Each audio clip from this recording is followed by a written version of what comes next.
porque cuando hablamos de la movilidad sabemos que están los porfiados, entre comillas, pero están las personas que si no salen a trabajar al día no comen.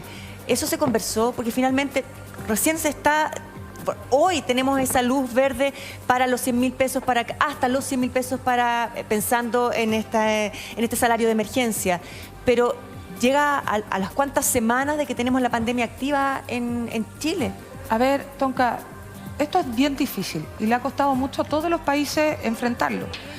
No hay fórmulas mágicas. Tanto así que Perú, un país que tomó la cuarentena total muy temprano, ha tenido muy malos resultados sanitarios. Nosotros lo que decidimos fue empezar con modelos de cuarentena dinámicas y estratégicas, entendiendo que esto iba a ser un proceso muy largo. Que nosotros no íbamos a resolver esto en 2 o 3 semanas, sino que íbamos a tener que convivir con una enfermedad que iba a ir aumentando y que se iba a ir complejizando en la medida que nos acercáramos al invierno. Y en ese contexto quiero decir que las estrategias dinámicas funcionaron en casi todas las regiones, si es que no en la totalidad de las regiones. ¿Dónde no funcionó? En nuestra región metropolitana, y tenemos que reconocer de que tuvimos que llegar a la cuasi cuarentena total hace unas semanas atrás y restringir hoy día muy duramente los permisos, muy enfocados en la región metropolitana, porque acá nos permitió efectivamente irnos preparando y tener meses para sacar adelante el bono COVID, la ley de protección del empleo, el ingreso familiar de emergencia 1, efectivamente ver cómo llegar con canastas de alimentos. Todas esas medidas había que tomarlas y no eran instantáneas. Yo le agradezco al Congreso, se lo agradezco profundamente, porque los proyectos en general se demoran mucho en tramitarse. Aquí se tramitaron muy rápido todas estas leyes que fueron con una primera ayuda de protección. Fueron 17.000 millones de dólares en este primer paquete que iba en recuperación de las pequeñas y medianas empresas, en postergación de pagos, en postergación de impuestos, en muchas cosas que iban directamente a ayudar. Y ahora llega un segundo esfuerzo, un segundo aire, que es este plan de emergencia, este acuerdo por este plan de emergencia, que son 12.000 millones de dólares más. Ministra. Entonces, yo quiero solamente decir que nosotros lo que hemos tratado de hacer es un esfuerzo mancomunado de protección que siempre se puede quedar un poquito corto cuando una pandemia nos arrecia como la que estamos viviendo, pero que partió desde muy temprano. El bono COVID se pagó en abril. El ingreso familiar de emergencia efectivamente también empezó a pagarse ahora en mayo. Bueno, de eso se tramita. Sí, de eso quiero preguntarle, porque está la desesperación de tantos chilenos que más del 80% de ellos quiere solicitar echar mano a sus fondos previsionales, a los fondos de la AFP, casi como una expresión gráfica de lo insuficientes que han sido las ayudas. Pero preguntémosle a Arturito, justamente, Arturo, que nos acompaña ahí en La Vega, cómo estima también las ayudas y, habiendo vivido el COVID-19, ¿cuánto ha tenido que pagar para sobrellevar su enfermedad en términos de gastos médicos? Arturo, estamos contigo. Hola, chiquillos. Mira, son 32 días que dejé de trabajar. Yo tengo 2 trabajadores en la parcela, 2 nomás, pero no he dejado de pagarle ni un peso. Pero hay otras personas que no lo tienen, y entiendan. Y quiero aclarar una cosa, chiquillos, ustedes son periodistas, ustedes informan, ustedes tienen que entregar la información a la comunidad. ¿Ustedes saben qué es lo que es una pandemia?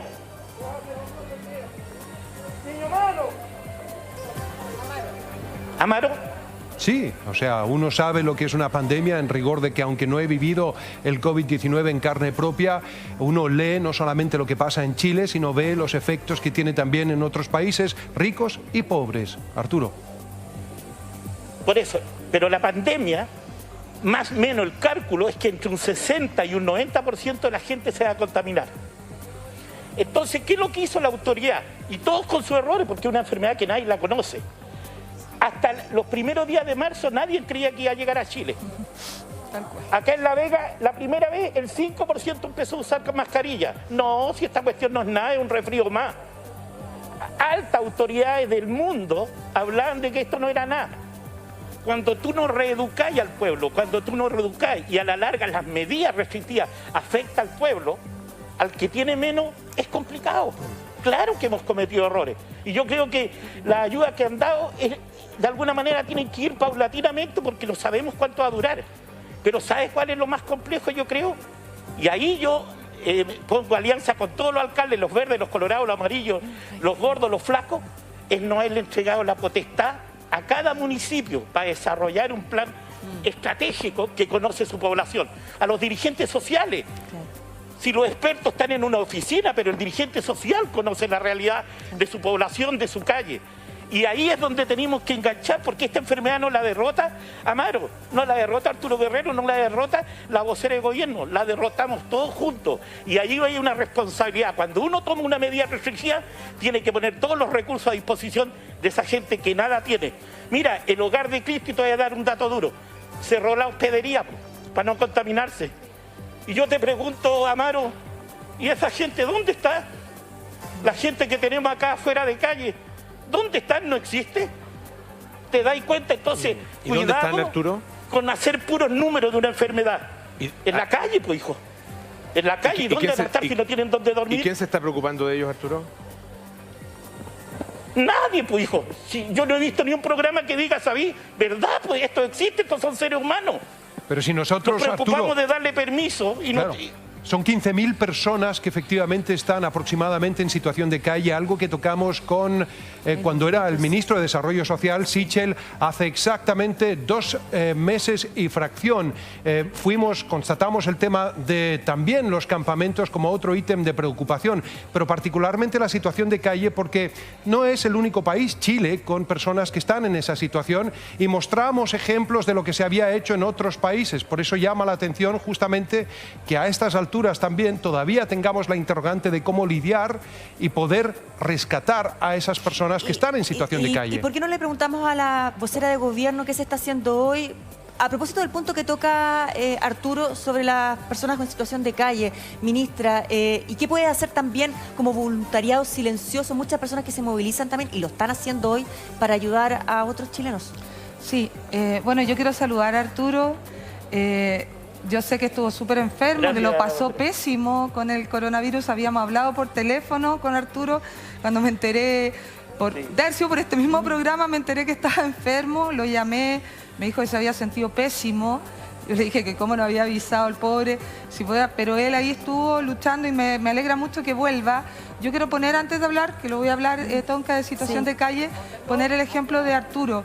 Cuando tuvimos que apretar una vez más la región metropolitana, que es donde hemos tenido más problemas, una de las decisiones que tomamos al momento de entrar a Recoleta, ¿se acuerdan que entra la comuna? Porque estaba aumentando mucho sus contagios en ese momento y tuvimos que entrar, le entramos un día domingo, hicimos una sesión extraordinaria. Se restringió ahí La Vega, claro, solamente estaba a La Vega ahí contemplada. Entonces nosotros los expertos nos recomendaron que La Vega era un lugar de demasiada afluencia y que había que restringirla fuertemente. Bueno, lo hicimos, lo anunciamos de que lo íbamos a dejar solamente para los mayoristas y los minoristas que eran bien grandotes. Y Arturo, con el subsecretario Pinochet, se reunieron, el ministro Walker, y nos dice, oiga, pero si el sentido de la realidad dice que usted no nos puede cerrar, que las personas vengan, porque si no vamos a ser muy perjudicados todos nosotros y finalmente tampoco nos vamos a poder cuidar. Y ahí hicimos un cambio, gracias al trabajo de los dirigentes de La Vega, y permitimos que las familias fueran a comprar como por un número como de 3. Y hicimos ese cambio que nos permitió compatibilizar la importancia de los ingresos de las familias con el cuidado de la salud, porque esta ecuación es muy difícil. Es muy difícil, porque si uno pudiera decir cuarentena total, todo cerrado, todo dormido y listo, no sería un problema. No, y me acuerdo además del argumento esgrimido por Arturo en su momento, que Arturo señalaba por qué los supermercados sí, por qué las ferias no. Así es. Si las ferias efectivamente pueden ser ordenadas, son una fuente de trabajo, pero Arturo siempre ha hecho eco también, no solamente de La Vega en sí, sino toda la cadena de las personas que están produciendo en la actualidad para que nosotros podamos estar alimentados. Pero eso justamente invita a la pregunta también que hacía Tonka, y es que hay aproximadamente 2 millones de trabajadores que hoy se desplazan por la región metropolitana con permiso. Entonces, a ver, saquemos cálculo. 2 millones suponen aproximadamente el 30% de la población de la región metropolitana. Ellos tienen permiso, sumemos los que no lo tienen. ¿Es efectiva una cuarentena con ese número de personas desplazándose por las calles, ministra? Bueno, no es efectiva, lo despejo al tiro, tenemos que hacer un esfuerzo mayor. Ayer la subsecretaria Martorell anunció la decisión de restringir muy fuertemente los permisos, pero no solamente los individuales, ¿no es cierto?, de que uno va a comprar o hace otro trámite, sino también los colectivos laborales. Y definir bien cuál es una empresa esencial, porque tal vez ahí estamos teniendo criterios que no son de empresa esencial propiamente tal, e incluso en las empresas esenciales, por ejemplo, electricidad, decir, mire, si usted tiene 100 personas hoy día trabajando para abastecer de luz, va a tener que hacer un esfuerzo mayor y rebajarlo a 70 y seguir entregando este beneficio esencial con menos gente, porque necesitamos disminuir la movilidad. Y ahí las empresas van a tener que hacer un esfuerzo, los controles también de los funcionarios públicos, vamos a dejar exceptuados de esto, obviamente, a los bomberos, a las Fuerzas Armadas, a las policías y, por supuesto, a los funcionarios de salud que pueden seguir atendiendo con credencial y carnet. Y tenemos que restringir fuertemente la movilidad de la región metropolitana, y ahí aprovecho a hacer una comparación con Valparaíso y agradecerle a la región. Fíjese que ingresamos a San Antonio, Valparaíso, Viña del Mar, y rebajaron inmediatamente más del 60% la movilidad. Pensamos que era porque era el fin de semana, porque la habíamos ingresado el viernes a las 10 de la noche, entonces sábado y domingo menos gente. Y fíjese que el día lunes, inmediatamente en el primer día activo, en el primer día laboral, igual mantuvieron esos estándares, y eso se llama compromiso, porque no me digan que Valparaíso en sus cerros o Viña del Mar en sus campamentos no tienen una necesidad impresionante también de ayuda y de apoyo, y no salen al día a día a trabajar como también acá en la región. También lo tienen, pero tienen una disponibilidad que agradecemos enormemente. Buen que se ha punto. notado de ese compromiso en Valparaíso. Buen punto. Y sobre situación de calle, perdón, para, Sí, porque para eso no no quedar alcanzó a atrás, contestar. porque Sí. no quiero, parece que no quiero Sí. contestar. Situación de calle siempre ha sido muy complejo, Tonka, siempre ha sido muy compleja. Nosotros activamos hace 2 años lo que es el Código Azul, que es una forma especial para atender a las personas en situación de calle en los días más helados, los que tenemos temperaturas bajo cero o hay temperaturas bajo 5 con lluvia. Pero fíjese que a pesar de que activamos las rutas, a pesar de que activamos unas residencias el año pasado que son más pequeñitas para atender mejor, y no el Víctor Jara, donde había tantos problemas, sino que para darles más dignidad, todavía tenemos mucha gente que no se quiere ir a esa residencia bajo condiciones normales y no en la pandemia. Ahora es más complejo aún, porque tenemos personas en situación de calle que pudieran estar con COVID positivo.